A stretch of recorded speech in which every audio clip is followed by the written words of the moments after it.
Welcome to Open Studio Friday, and thanks for coming to join us in our community in these really uncertain and strange times.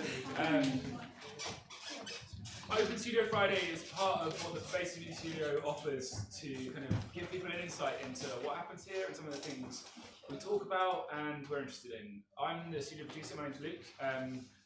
Who hasn't been here before? Show of hands. Welcome. So, the studio is a diverse community exploring creative technology. We make home for early stage ideas and companies.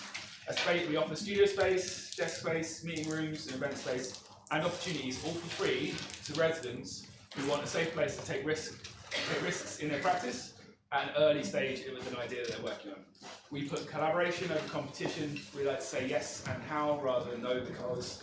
And Open Studio Friday, as I said, is a chance for you to hear from some of the people who work here and some of the things we're interested in. We are doing, this afternoon, Louise, is it still happening? Yeah. Yep. We're doing a survey of the Lunchtime Talks as we continue to think about what we offer and how we might change and alter it for the curious minds who come in week to week. So please, if you have just 2 minutes before you leave, there'll be people at the back with iPads. It really doesn't take too long, but it's really beneficial for us in improving this for all of you. Today's Lunchtime Talk is by Gill, Wildman, Watershed's Business Development Advisor. She's going to discuss what connects strategic design, designing games for your family, corporate innovation, and Bugs Bunny. After the opportunity, after the talk, there is the opportunity to hot desk with us, so you can stick around and spend some time in the space from 2 till 5. It's a great way to get a sense of the space and to meet some other residents here. And to talk to us about what you're doing. The studio team is available afterwards if you want to pick our brains about how you become a resident or what else happens here. They are myself, Martin, who's just here, Rebecca and Joe at the back as well. If you want a hot desk, come and find us afterwards and we'll find your space. Also, an additional bonus thing for this afternoon is that in our meeting room there is an exhibition of one of our residents' recent photographs. Alexis Gill is a graduate of Rife magazine, which is also based here. If you've got 2 minutes before you leave and you'd like to see some art as well as hear a talk, it's a bonus today. Next week's talk is about a new app called TipTap, which is a new way to tip using your smartphone. It's by a resident called Rebecca Estevez, and she's going to talk about the journey she's been on in developing that app and what the plans are for what happens next. For now, please put your hands together for Jill. That's just so you can recognise me. I'm for Joe Kimber, but I'm not leaving it on. Way too distracting. Hi, my name's Gill Wildman and I'm the Business Development Advisor here at Watershed. And I work with all sorts of companies here, but I'm actually not going to talk anything about that today. I'm going to talk about my practice and what I've been doing, because the tradition with this lunchtime talk is that it's about new work and it's work in process, and so it's not that kind of finished, polished stuff that you want to put in your case, but it's actually raw work in development. And for me, it's sort of in this environment, it feels such a pleasure to be able to share raw work. So that's what you're going to see. But I'm going to also talk to you a little bit about how I got there, because it doesn't necessarily make sense. So a bunch of years ago, I used to work at the Design Council, and so my background is in design, and very specifically a kind of design called strategic design, which might sound like it's a little bit more elevated and more important, but it's just as important as any other kind of design.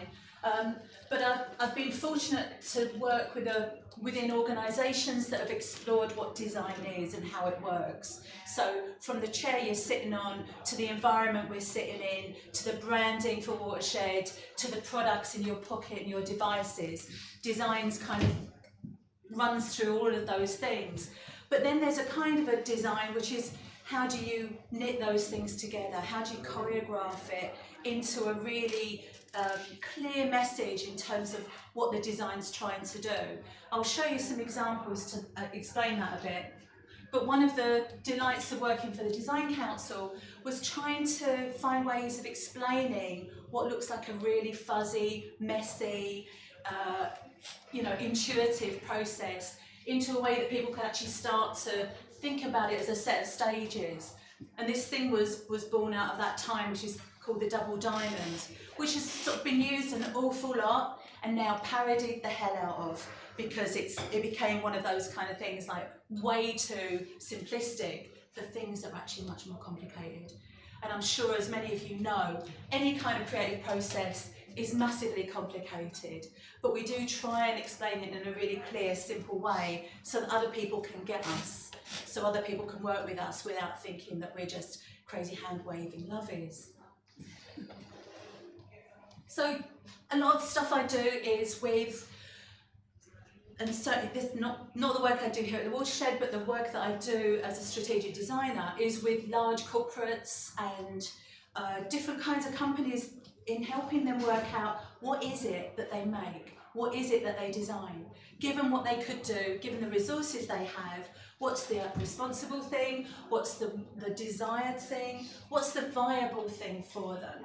And so a lot of my work looks like this: walls full of notes, bunches of research about user research, so a very user-centred approach to designing, but then also looking at the big picture in terms of what is this organisation or company trying to do, and then what is the fine detail, what's the thing that people touch and that has that impression on them, and making sure those two connect really, really well. Does that sound a bit hand-wavy? A little bit. Okay. But a lot of it looks like this, and a lot of it, as you can see with my little redacted points, I'll explain a little further on.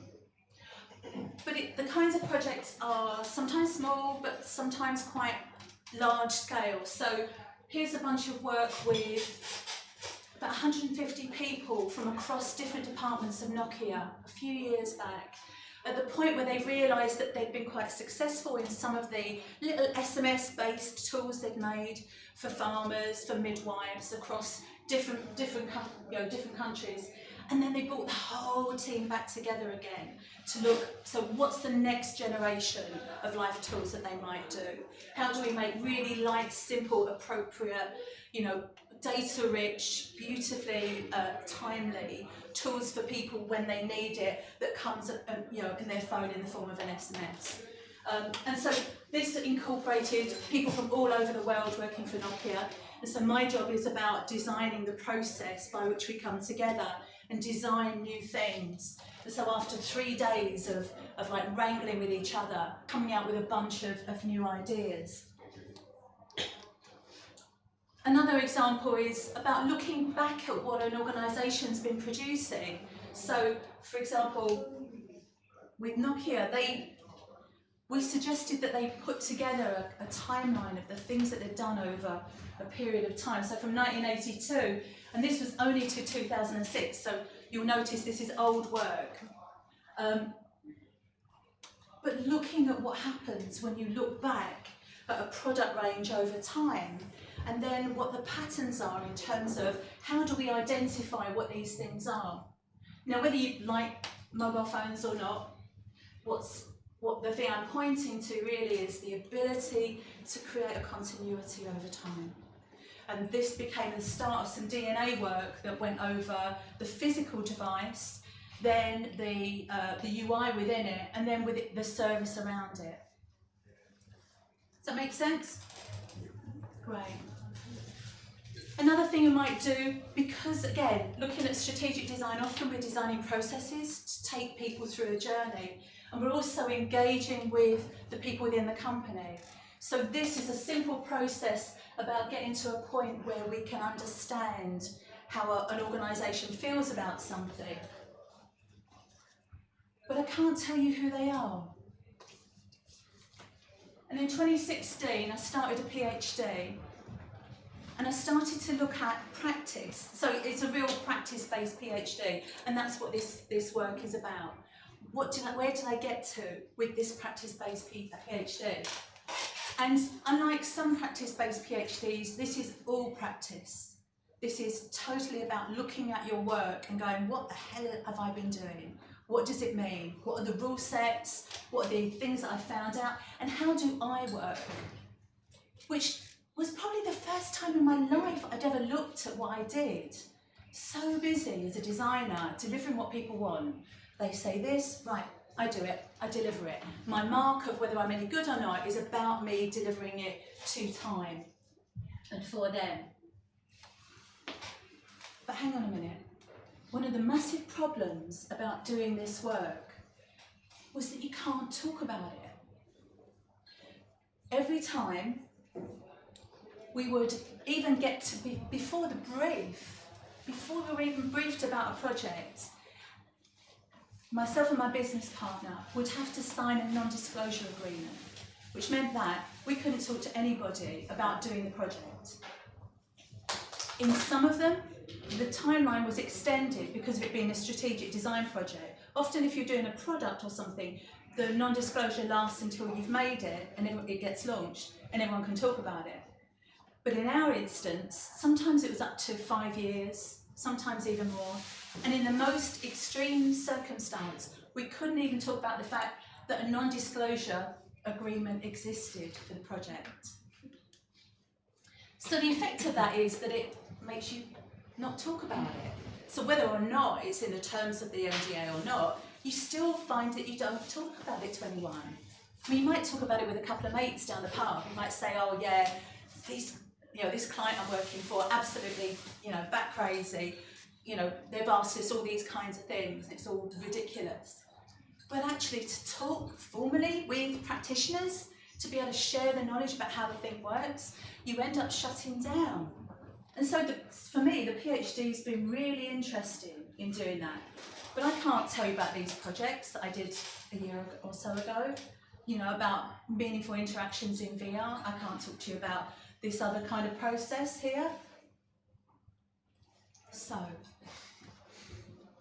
the reason why it connects to Bugs Bunny is because I have always had this inner Bugs, which is, if someone says no, I'll find a way around. I can't help it.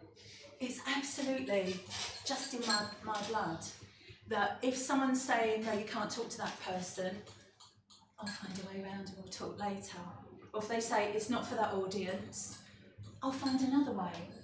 And so part of me has been, with this PhD, has been reconnecting, well actually probably connecting formally for the first time, around what a Bugs Bunny is, which has really unpacked into this delightful understanding of a cross-cultural form, which is the Trickster. And the Trickster is in everybody's culture. It's the coyote in Native America, it's Anansi the Spider-Man in the Caribbean, it's Loki in the Norse mythology, it's Jester. I don't know, I mean, as soon as I'm starting to talk about this, I bet you know of some as well. That little impish spirit that is unstoppable is actually something really, really valuable for us when we're confronted with situations of power and difficulty. And I mean this truly in a non-malicious way. I mean this absolutely in the sense that finding your way around things and being resilient in that kind of way is really, really valuable, I think, as a creative, I think as anybody. But certainly it's been for me as a designer. I'm not alone. There's loads of people that are taking the Trickster in a way of sort of poking fun in and provoking people. So we've got, this is the Yes Men, who are fabulous, making these sort of like security suits for very important businessmen, of course. There's a million and one examples. There's this guy who gave Theresa May her P45. Yeah. There are. I mean, I could spend all afternoon talking about these, but sorry, it's coming back to me. I love to play with the format of how we can bring the playfulness, the Trickster into work, and this is a totally frivolous one, which is about, sometimes we think about how we might talk about design to people that don't do design or play with or use design. So we did this thing which was the design doctors. So we'd go around issuing you a prescription, which I've got some copies of to make sure that, and again, prescriptions about what you might do with the thing that you've got. So for example, this website needs urgent surgery. or their customers don't know who they are, or it's a service gym but not as we know it. Just playing around with the format, but taking the form of the prescription seriously. So another part of the tricksterness in me that I didn't realise was actually bigger than things is actually games that I've designed with and for family. And this is one which I hope you get to play sometime. All you need is a very obsessed relative. So this is David, and he loves cars, like hugely. And so the game was, he gets taken to the Birmingham Car Museum with his wife and his son, and the rest of the family do two things. They turn up in disguise, and the winner is the person that gets the photo closest to him. As you see, this is Ruben. He's doing pretty well. This is his brother and sister-in-law, and that's him. Eyes on the car. This is his and that's me. And that's him. And we just had this a total ball. So what we did was basically we followed him, we stalked him all around the museum, taking our photos. He didn't notice anybody, not even his children, not even his brothers. We get to the cafe and we've got there before him and we're all sitting around, and he turns up, sits in the middle and slowly gets the fact that his whole family is around him. It was priceless. Here's another one. I'm a big horror fan, and so I quite like folk horror as well. So if anyone's seen The Wicker Man, I had the pleasure of living in Hackney Wick for a series of years, and so as a birthday present to my partner, I devised a Hackney Wicker Man trail. So a parcel gets delivered at the house and it's to the wrong address, so I've asked him if he'll take it back for us. But as he does, he gets waylaid by different groups of family and friends located in a sort of a chain, all with nicely freaky masks on, and literally it's to pass the parcel, so they take a layer off and there's instructions for the next location. And each one gets instructions like this: where you should be, what you should be doing, this kind of thing. So it was quite fun to play with the graphics and the branding. And then there's all sort of freaky people all running around. So as soon as he met with one group, they would join the next group. So by the time they all get together, there's quite a few people in strange masks. I mean, it's Hackney, you know, it's not unusual. And the joy is that he gets to, right in the centre of the parcel is the tiniest Wicker Man ever, and he gets to burn it. So that's been my thing, is really sort of tuning back into, I love doing these things. I spent a whole year, I mean, not every day, but a whole year planning out Hackney Wicker Man and making it really, all the bits in place and buying the right masks and getting all the right kit. And I suddenly realised the whole source of stuff in there that I should be using and bringing into my work more often. And I hope that kind of discovery is also available for you too, because there's something magical about touching back to something that absolutely fires you up and that makes you feel like, well, just not only energised, but also more than that, sort of even more deeply committed to things. And so for me, that whole discovery has been great. And coming back to design, one of the things that it allows me to do is to say much more loudly the way I feel about what designing is and the value that it brings to us. And one thing is that design is a social process. It's not about a bloke like that. You know, it's not about Mr. Jobs and whatever, you know, this kind of heroic nature of stuff. All of the work that gets done here is a collaboration between different people and tiny little, you know, conversations and tips and people turning up for each other while someone's giving a talk and all those kinds of things. And it's exactly the same for design. It's not a heroic act, it's a social process. And so those kinds of things are really coming out much clearer for me. And then the second thing is that design is also so much about power.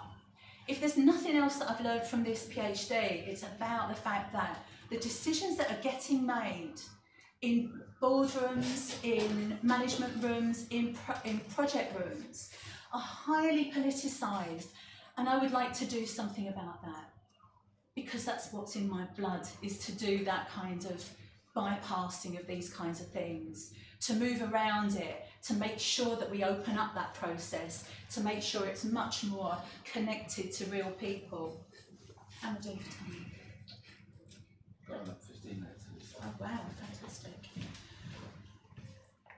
If you don't know this woman, Jane Jacobs, she was a writer about architecture, and she faced down the privilege and the closed shopness of the New York planning and architecture world back in, I think, late 70s, 80s, and you know, and all of those kinds of physical designs of the environment, including motorways that cut off communities from each other and also put communities behind motorways so they couldn't access services, or built bridges that were too low for the bus that shipped poor people into neighbourhoods. You know, those kinds of really outrageous physical acts that people can do when they're working on the built environment. So she fought that in a really great way. And so this allows me to look differently at the kinds of work that I do. And one of the projects that we started doing a couple of years ago was about the poverty premium. And so, although in most worlds, you know, we're working to client briefs, sometimes you have to make your own brief up. And maybe that's another point about this talk too, is about making the brief that you need to make, because no company is going to come to you and ask you for it. So, what kind of society charges poor people more in this situation for the same services? So, for example, insurance is more expensive, bank charges, or access to ATMs, or all kinds of services that people that can pay out more money, so like take advantages of bog-offs, or of being able to purchase at scale. Certainly people that are on lower income just cannot access that kind of thing. So we had a little project that explored 4 different angles of what might a response to that be, just to sort of try and open up those kinds of things. One idea, for example, was that you could have discounts driven to you by the use of your card. So your debit card, or your whatever the card would be that you would use, would actually be channeling a bunch of discounted kinds of services and support structures and signposting for you to help you be able to survive better. One of the key points from this kind of work, though, is that every kind of thing we did had to be non-stigmatising. So it was almost as if all of you in the room would never see that you there got a discount for coming in here. It was totally invisible. No one would ever know. And that destigmatising was at the core of this work. A second part of what we explored was a business gives back kit. So we have lots of things about trying to get large corporates to give money and to support other people, which they're increasingly less likely to do, it feels. But what happens when actually your neighbourhood shops can give back something small, something regular, but also how do they work out what it is they could give? So, for example, if your local dry cleaners could give away 2 suit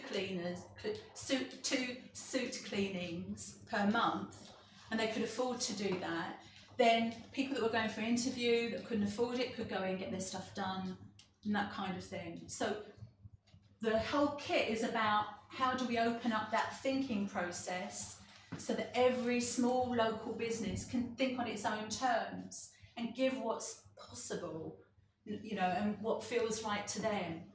And the beauty of doing it locally is that you get that connection with a local business that isn't so much of a barrier, but actually becomes much more accessible. So this is purely a kit that has examples in it. So cafe, has anyone seen like Cafe Espresso? Do you know this one? So you see it in some cafes. Basically, you can buy extra coffees or teas that are not for you, that are for anyone who walks in and asks for one. But the beauty is, if it's a well-designed system, no one knows who's got a paid for coffee and who hasn't. It just works like that. So examples are out there. I mean, there are a million examples around the world of what people can do, you know, how they can reuse what they have, how they can use their spare capacity, all kinds of things. And so that's just about, you know, your corner shop or your bakery, whoever they are locally, thinking through what it is they can do. For me, the next stage of this is actually to get it out there, but also find a way of capturing the data of how it works. You know, because some people are very, you know, we did a bunch of research at the beginning. Some people are really, really concerned about that whole thing about overdoing it and being taken for a ride. So how do they put the boundaries on that to make sure they feel totally comfortable? So, with all these things in mind, these are the kinds of things we could do. The reason why I'm here is because I started a micro-business incubation service about 6 years ago, and that in itself feels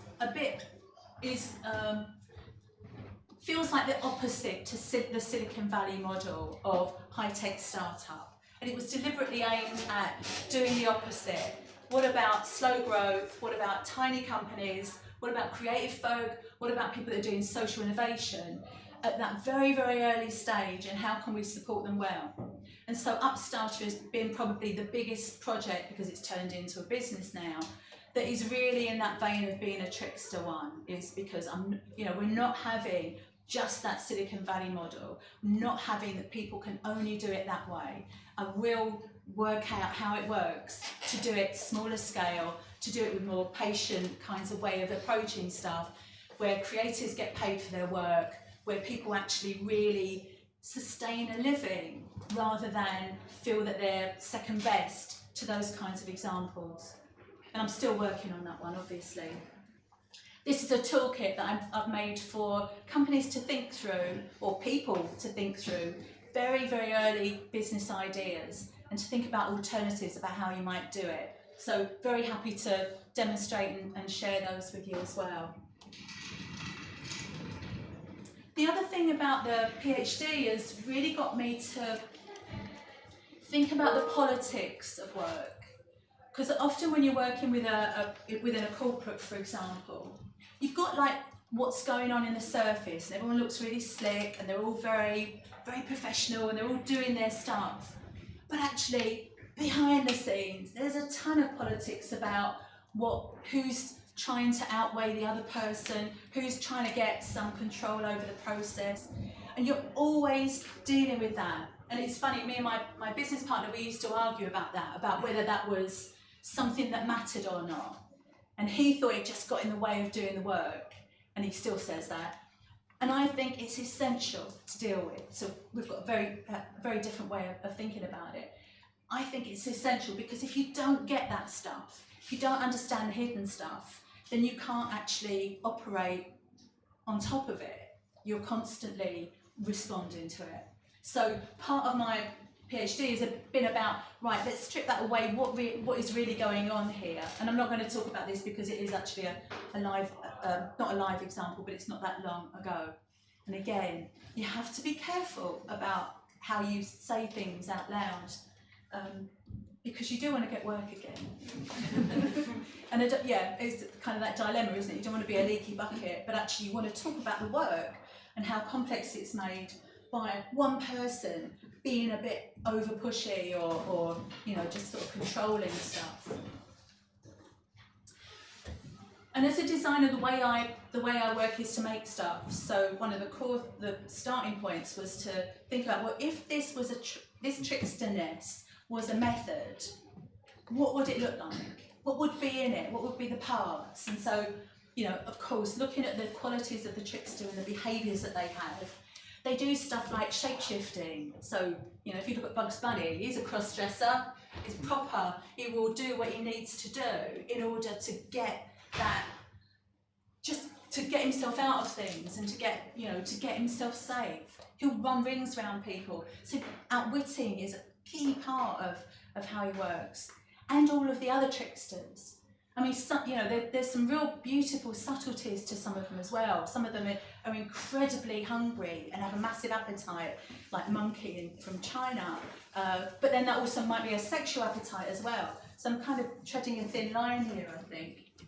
But they will do things like outwit stuff. So if you think back to Bugs Bunny and I can't remember, of course I can't remember the name of the little guy with a gun now, but he will, you know, he will twist the end of the gun round so it's facing the shooter in the face. You know, he'll definitely adapt everything around him. And I guess that's, for me, all of this stuff's really interesting about how do we adapt what we've got? How do we outwit the powers that control and will stop us from achieving stuff or opening stuff up for people? How do we cross the boundaries? I mean, another part of it is also this sort of transgressive, this boundary crossing nature. You know, how do we connect across boundaries? Because that's absolutely essential and always makes things work, but yet also needs care and delicacy. So as I start to evolve this stuff, it's starting to become a real methodology in terms of what kind of tactics we use. You know, when to you know, completely bypass the system, when to create a little, you know, a U-turn, how to use this other materials to do stuff.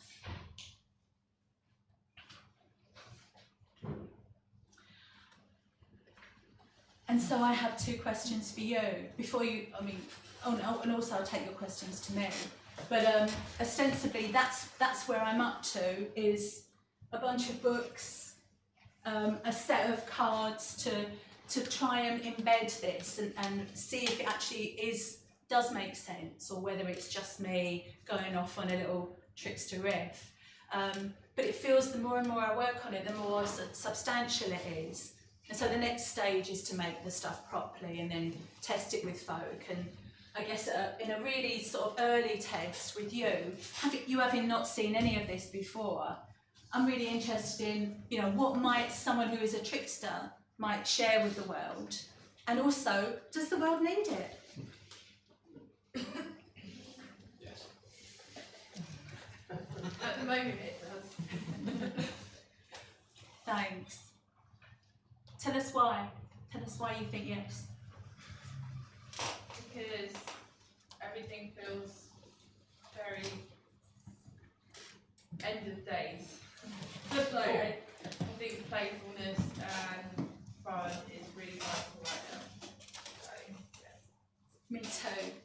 Me too, because I find that everyone else is using the most crazy kind of tactics and methods and stuff, and they don't care.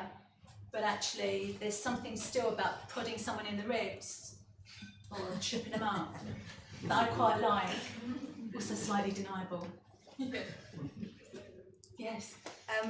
I'd say the trickster shares permission for other people to show up and to be their truest selves. Because we go to meditation classes as adults, but we used to stare and daydream as children, but we got told not to. Yes. There's a lot of things that we need to reclaim for ourselves. And yeah, the world does need it, because we've spent a very long time pulling each other to pieces. They say that the hammer that sticks out gets hammered down, but you can hang a beautiful coat on there, so why would you? Absolutely. I think there was something in Who Killed Roger Rabbit, where I think it's the rabbit himself who says, you know, you can get away with it as long as it's funny. And there's something about keeping stuff playful, light and light, I think, that just gives us a little bit of relief. Anybody else? Yeah. Yeah, so have you experienced different, I'm assuming you have experienced different workplaces with, like, the trickster, as you call it, the trickster sort of presence within it, and then the polar opposite of it, so an environment where, you know, that's sort of frowned upon, so just like completely strict and formal, and you go to Silicon Valley, just obviously Silicon Valley, we have playful things in there as well, but like just completely like bland environment, and then opposed to another environment. Have you worked in both of those spaces? And Totally. what's your experience, and what do you find they're both as effective as each other, or which one is more effective than the other, and why? Ah, okay, great. That's a nice set of questions. Okay, so one example, I don't know if I can say it out loud. Big broadcasting company? No disclosure. Totally veiled that was, wasn't it? Or actually, probably any kind of large tech company. Often my experience is that they're often a marketplace for ideas. So you've got budgets, you've got people with different kinds of money, and everyone is vying for position and attention and that bit of the budget. So much that it distorts things. So even though the company hasn't said, go and fight amongst yourselves, people are fighting amongst themselves. Right. And so that means that any kind of a lot of the thinking about what's this stuff for can be distorted by those kinds of things. So that's one kind of extreme example. Another one might be, or the other end, people that do bring much more of a lightness and a more sort of curious way into things. Might be a company like Normally, data company in London, who basically have as part of their work space for making expeditions and deliberate stuff and trying stuff out and mocking stuff up really quickly, and that's from the top down. So I think the organisational culture plays a massive role in terms of how it creates the conditions for people to be able to be, tricksters or to even just to play formally. And just not to take anyone else's time, but just in terms of like the effectiveness within the companies as well, like in terms of getting the work done. Do you know what I mean? So I think the second one gets the work done so much better, which is the small, light, experimental. I mean, that is part of the scale. They could scale that culture up too, in a bigger sense. But the one where people are spending so much time trying to vie for attention means that they are distracted and it takes them longer. I don't think they're as effective. I don't think what they produce is as good. I haven't seen the kinds of innovative work in corporates for a long time. There's a lot more of like slightly tweaking ideas they already had, less experimental, like what would happen if we wanted to do this kind of thing that you can do in a culture that is deliberately has Trickster built into it, or a curiosity and a space to put that. Yeah. I should say I kind of see Tricksters as great levelers of authority. I find that when people go from kind of the hate, the competition and the power, it just becomes quite a cumbersome organisation where you say people waste time focusing on their own objectives and do go away from the result. And a Trickster can come from kind of any level of that authority. They can be a new starter or anything. And for example, we had the P45 thing. It's very sombre, very serious stuff going on, and that just, I don't know, just breaks through, it sparks something and keeps things moving in a more loving and positive way, actually. And I think you can do that within where you work. You can do it with friends, like those little games. I really mean that you can do stuff that just lightens things up for folk. Or give them a P40. No, don't give them a P45. But what's the equivalent of that P45 there that just has a bit of fun in it? Well, the Trump baby thing was brilliant. Right. Baby blimp, it was just incredible power. Everyone's quite scared of it. It's like it's just ridicule. Yeah. And it was brilliant. And it's just perfectly done. And you can tell one that's done because it just really works. Anybody else? Yeah. It's more of a question that just works at the back of that one. Mm-hmm. If you are in a team and you notice that you are kind of that role, like you kind of have that, and that's what your kind of input is in that team. Do you have any advice in how you can make the most of being the trickster within a team? If it's more of like it wasn't planned, but it starts to form that becomes your role. So what's interesting is the trick's not just about you, but it's also about them. Yeah. So can you make space? So I think part of the one of the things I'm thinking about with the trap lane stuff is it's not just about tracks to entrap people, but it's actually about what kind of space can I make where people can shine and be brilliant in, so they willingly jump into it. So it's that kind of thing. Also thinking not only about yourself and what role you might play and how you might encourage people to be naughty, or suggest things that are sort of slightly off track, but how can you also support them and make a space for that to be, for them to do it without and sometimes if, say for example, you're a manager of a team, how do you keep everyone away so your team can play? So it could be that as well. But that's kind of, that's the stuff I'm exploring about what those dimensions are. Thank you. Pleasure. Yes? Can you think of any organisations in Bristol or around which you would say were good examples which have managed to integrate this kind of more creative and imaginative tricksterish approach to establish procedures, so you don't have that kind of clash of cultures? Is there anywhere? Right here.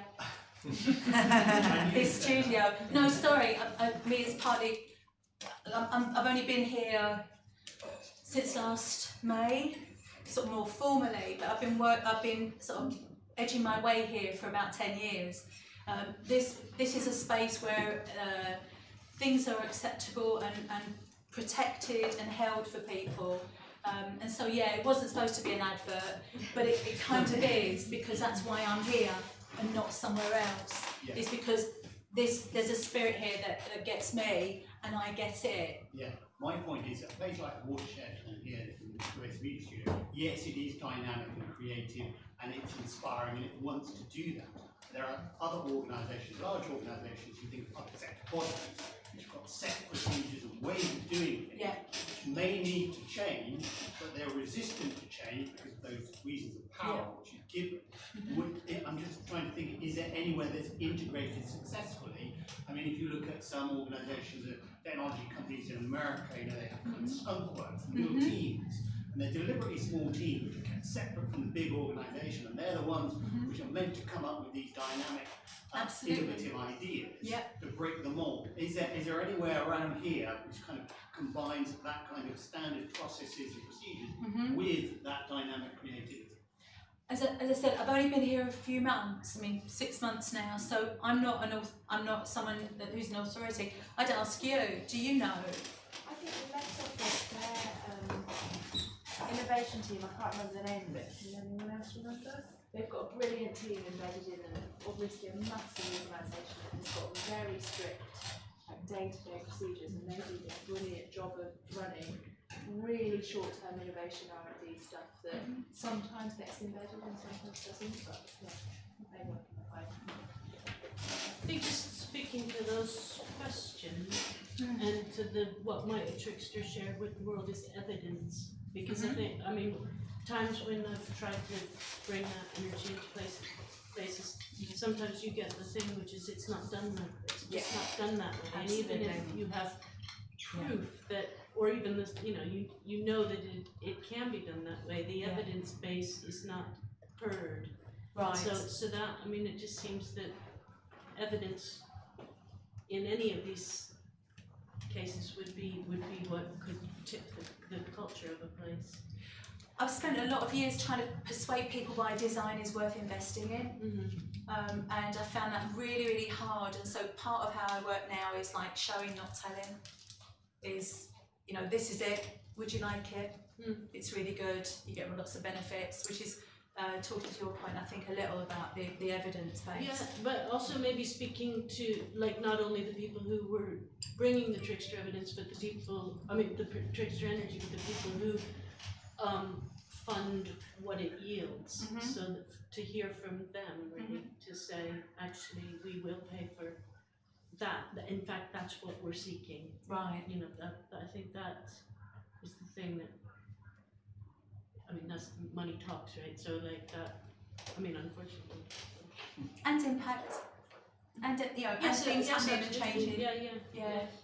Cool. Yeah. Well, for these two questions, I personally feel like with a philosophical question, there is no right answer. There are broad, many different answers, and the answer that's right to you depends on your identity. But I'm curious why you avoid politics. and don't try and disrupt it and redesign it. Oh, sorry, I Because thought I talked about politics. Yeah, you talked about avoiding it and keeping it away from that and making it less about it instead of redesigning it. Sorry, no, not at all.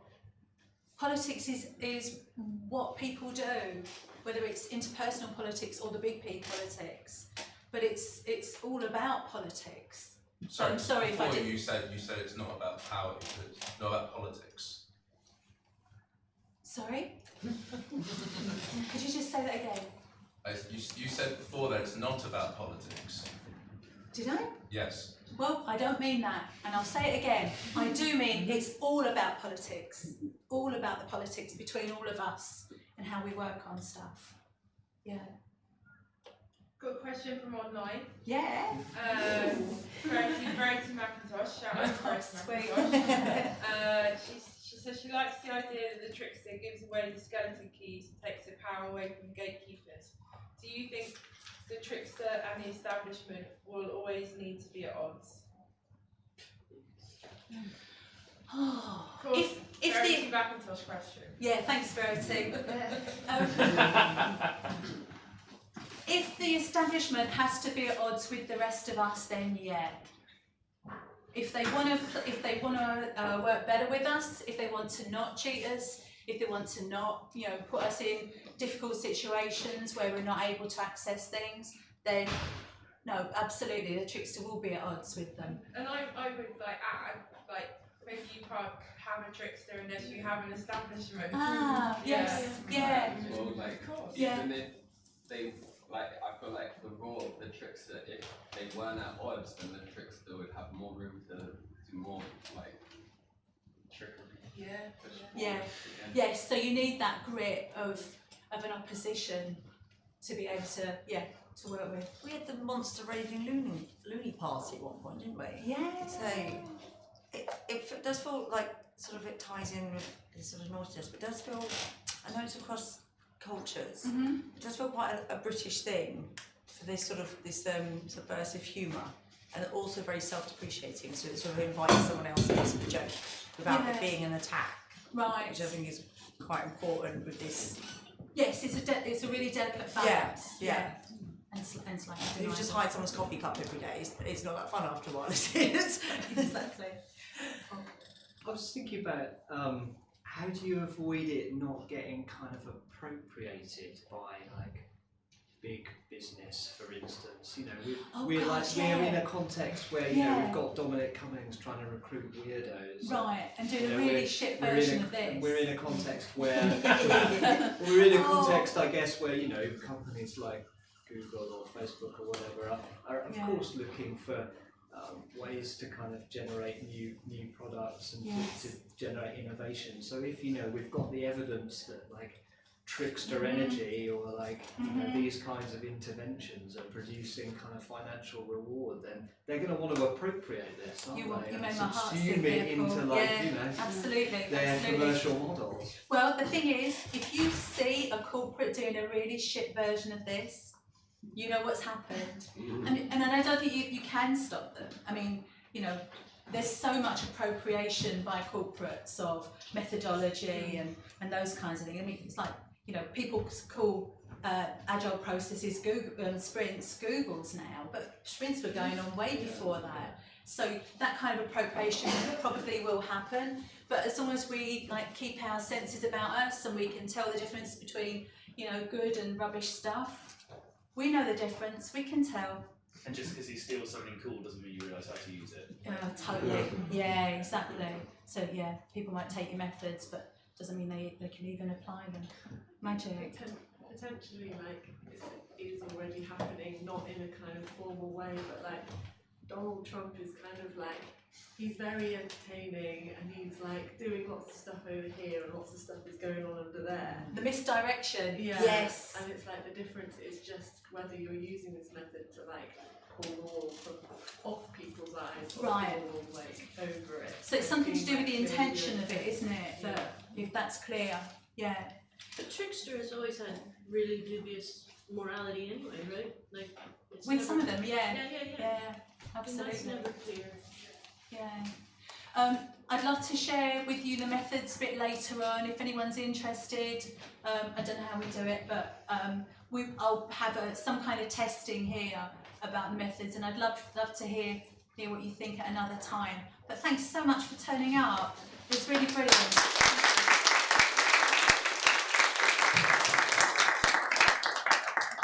Yes, if you want to hear about our subsequent workshop that Gill will run, do join our newsletter account already and follow us on Twitter. We'll let people know about it there.